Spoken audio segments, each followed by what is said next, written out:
असं म्हणतात प्रत्येक माणसाचा जन्म हा अमुक अमुक नक्षत्रात होतो आणि त्या नक्षत्रातून त्या माणसाच्या आयुष्याची कवचकुंडले तयार होतात।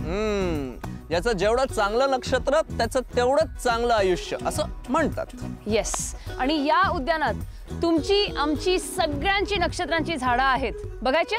बिलीव्ह होत नाही ना? चला आपण ते झाडं बघूया। चला, बसून बसून थोडी चल ना कार्टून।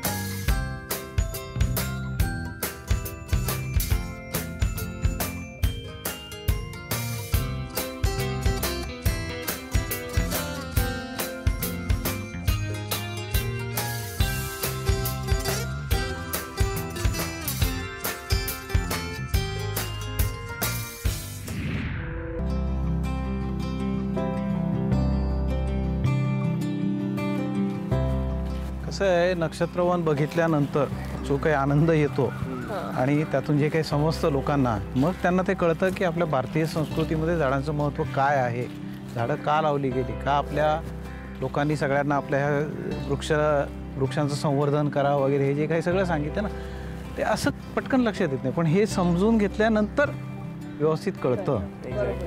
वेल मित्रांनो, आता आपल्या बरोबर आहेत या उद्यानाचे उपसंचालक Shri Avinash Kubal. Welcome to Yuvagiri sir. नमस्कार। कसं वाटतं तुम्हाला? एकदम छान सर। नक्षत्रांची झाडं म्हणजे एक्झॅक्टली काय?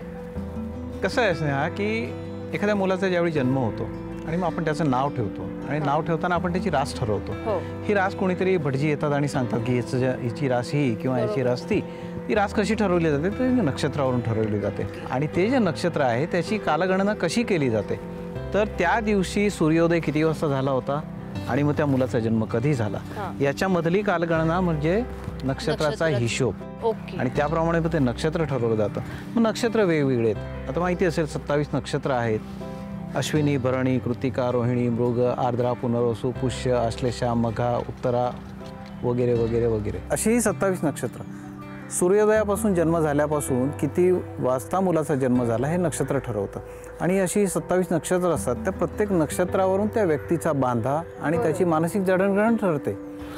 ही मानसिक जडणघडण आणि तो बांधा याच्यावरून त्या व्यक्तीला होणारे आजार, मग त्याच्यामध्ये मानसिक आजार असू शकतील, शारीरिक आजार असू शकतील, त्याच्या सवयी असू शकतील, ही सगळ्या गोष्टी ठरतात असं हे आपल्या प्राचीन संशोधनातून साध्य झालेलं आहे, सिद्ध झालेलं आहे।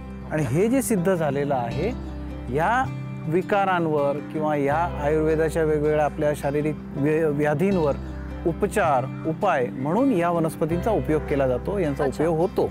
तर आहेत किती प्रकार झाडांची? एकूण 27 नक्षत्र, 27 झाडं। अश्विनी, भरणी, कृतिका, रोहिणी झाली नक्षत्रांची नावं। त्याचप्रमाणे अश्विनी नक्षत्राचं कुंचला, भरणी नक्षत्राचं आवळा, कृतिका नक्षत्राचं उंबर, जांभूळ, त्यानंतर खैर, बांबू, त्यानंतर वड, पिंपळ, नागकेशर, नागचाफा अशी सगळी।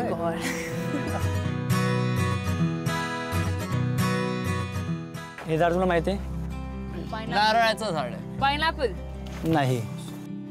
तुम्ही खजुरी किंवा शिंदी नाव ऐकलंय? खजुराचं झाड। सिंधी जात आहे ती। खजूर म्हणजे खजूर तुम्हाला आपण खातो। खजूर माहिती आहे, डेट्स। हो बरोबर। तर याचं नाव आहे खजुरी किंवा याला शिंदी असं म्हणतात। आणि असं जर का तुम्ही काटा बघिटला, काटे याला प्रचंड प्रमाणात काटे आहेत। जर काटा जर का आपल्या आतमध्ये गेला पायामध्ये वगैरे तर आपल्याला तो जो काही आता माझ्या हाताला सगळा कासा टोचलेला आहे, तर आपल्याला हे पूर्ण माझा जे मासे पूर्ण फाडावं लागेल, पूर्ण फाडावं लागेल। तेव्हा ते हा एकदा आतमध्ये घुसल्यानंतर लवकर निघत नाही। सुई सगळा टोकदार आहे या, तर तुम्ही बघा, हे बघून घ्या। तर बघा मी टोचत नाही, हे बघून घ्या। मला कळतं। अशी तुम्हाला फांद्या दिसत आहेत, याचा आपण झाडूसाठी उपयोग करू शकतो। याच्यापासून झाडूसाठी वापर केला जातो। झाडू बनते।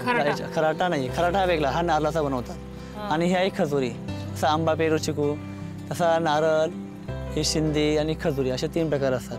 जसं वड, पिंपळ, उंबर असं आहे। त्या ज्या काही मला फांद्या दिसत आहेत याचा वापर आपण झाडूसाठी करतो. बरं. आणि जर का तुम्ही निरा ऐकली असेल, आता आपल्याला प्यायला नाहीये तर आपण ते आपण काढत नाहीये. तर जेव्हा हे झाड साधारणपणे 10 ते 15 वर्षाचं होतं तेव्हा असे खाचे असे तोडले जातात. या साईडून या साईडून तोडले जातात आणि रात्री तुम्ही साधारणपणे 12, 12:30, 1च्या सुमारास त्या ठिकाणी येऊन त्या ठिकाणी मडकं लावत होतं मडकं आणि त्या ठिकाणी ते तोडायचं. त्यातून तेव्हा निराच्या एरियाचा चिक जो पूर्ण बाहेर पडतो. नंतर ते असं 2-3 तासांनी आमसूल होते म्हणून आपण त्याचा निरा म्हणून वापर करतो. तर ती निरा याच्यापासून काढली जाते. तर आम्ही खजुरी किंवा शिंदी. मला वाटलं खजूर. एक सेकंड, खजूर आहे खजूर. ते उंबरच आहे. उंबर कशाचं आहे? उंबर उंबर उंबरसरिया. आणि ह्या त्याच्या बिया आहेत खजुराच्या शिंदेच्या पूर्णपणे तुम्हाला समोर दिसते. मला खरंच वाटलं अंजीर आहे. अंजीरच आहे हे. त्यासारखं दिसतं ते अंजीरासारखं पण अंजीर नाही ते. हे झाड पुढे आहे मी तुम्हाला दाखवतो प्रत्यक्षात. त्याचं नाव आहे उंबर. अंजीर वेगळं असतं. ओके हे काय आहे? ओके मिरची. नाही आहे. बघून घ्या तुम्ही काय वाटते तुम्हाला. मिरची वाटते मिरची वाटते. What do you think? वाटणं.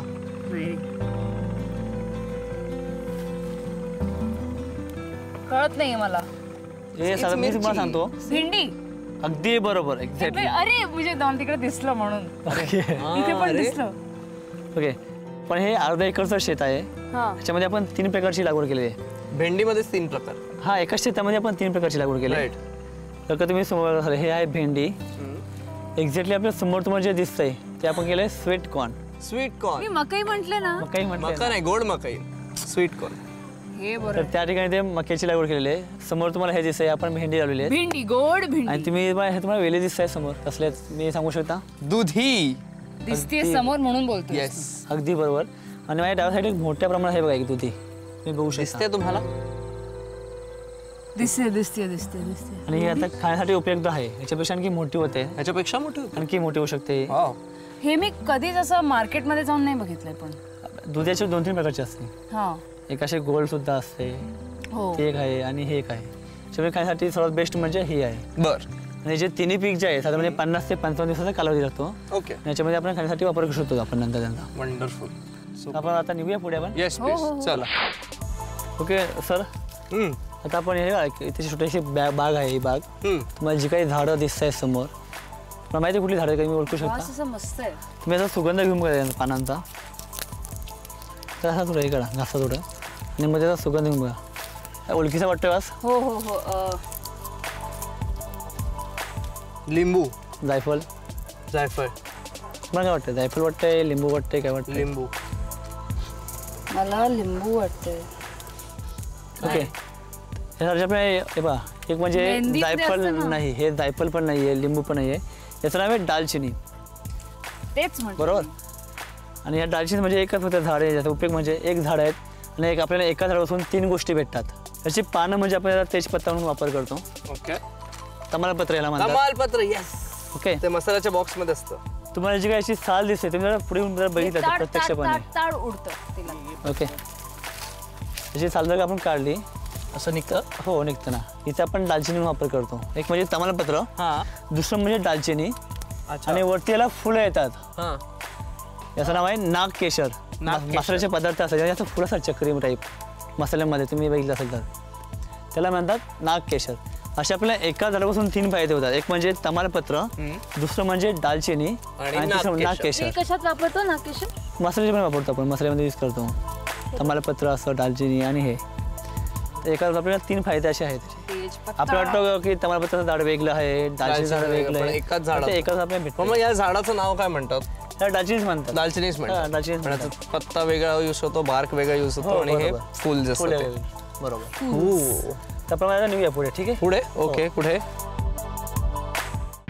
तुम्ही इतर समोर फुलं बघितलीत. कमळ. तुम्हाला माहिती असेल कोणती फुलं आहेत. कमळ.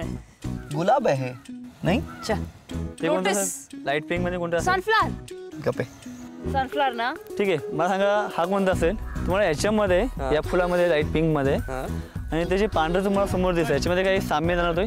काय फरक आहे? बघा तुम्हाला सांगतो याच्यामध्ये कमल सुद्धा आहेत आणि कुमुदिनी सुद्धा आहेत. कुठले? कुमुदिनी म्हणजे आणि याला मला इंग्लिश मध्ये म्हणतात वॉटर लिली. तर तुम्हाला याच्यामध्ये कमल कुठले आहेत आणि कुमुदिनी कुठे तुम्ही सांगू शकता मला. येस. हे कमळ. हे कमळ आणि पांढरं कुमुदिनी.